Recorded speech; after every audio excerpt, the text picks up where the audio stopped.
Friends, warriors, architects of your own mind.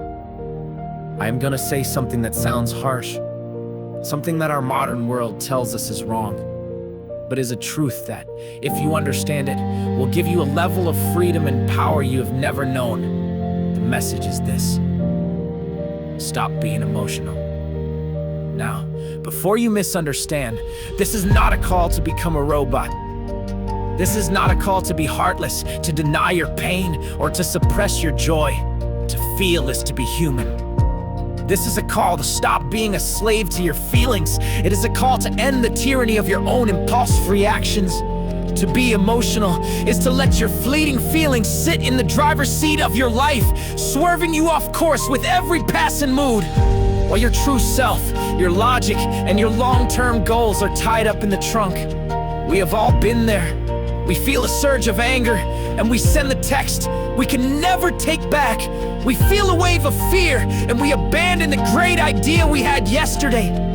We feel a moment of discouragement, and we quit on a promise we made to ourselves. We feel unmotivated, so we decide the day is a write-off.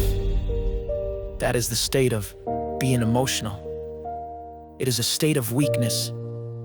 It is allowing the most unstable, unpredictable part of you to be the master of your fate. True strength is not feeling nothing. It is feeling everything and choosing to act based on your values, not your momentary state. It is the ability to stand in the middle of a hurricane of inner turmoil and be the calm, unshakable eye of the storm. The master does not pray for the sea to be calm. He learns to become a better captain. Your emotions are the sea, sometimes calm, sometimes a raging tempest. You are the captain. To stop being emotional is to stop letting the waves crash over the deck and wash you overboard. It is to learn how to steer your ship with a firm hand, no matter the weather. The process is simple, but it is not easy. It requires discipline.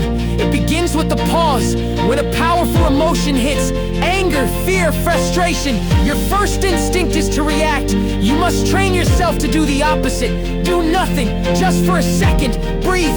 This single second is where your freedom is born. In that pause, you practice observation. You look at the emotion as if it is an object. You name it. This is anger.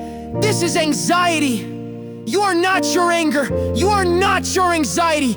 You are the consciousness that is observing it. This creates a space between the feeling and your identity. And in that space, you make a choice. The emotional person reacts. The master responds. A reaction is impulsive, primal, and often destructive. A response is deliberate, strategic, and aligned with your goals. In that moment of choice, you ask yourself, will acting on this feeling serve my future self? Will it build the life I want? Or will it offer a moment of satisfaction in exchange for long-term regret? This is the path to power. You feel the anger, but you choose a calm, firm response. You feel the fear, but you choose to take one small, calculated step forward.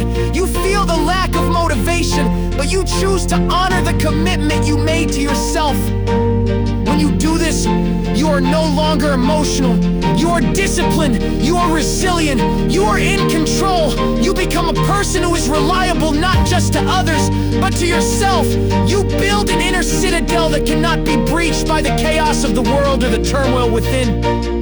So when I say stop being emotional, I am not telling you to stop feeling. On the contrary, feel everything, feel it deeply, understand it, but do not grant it the power to rule you.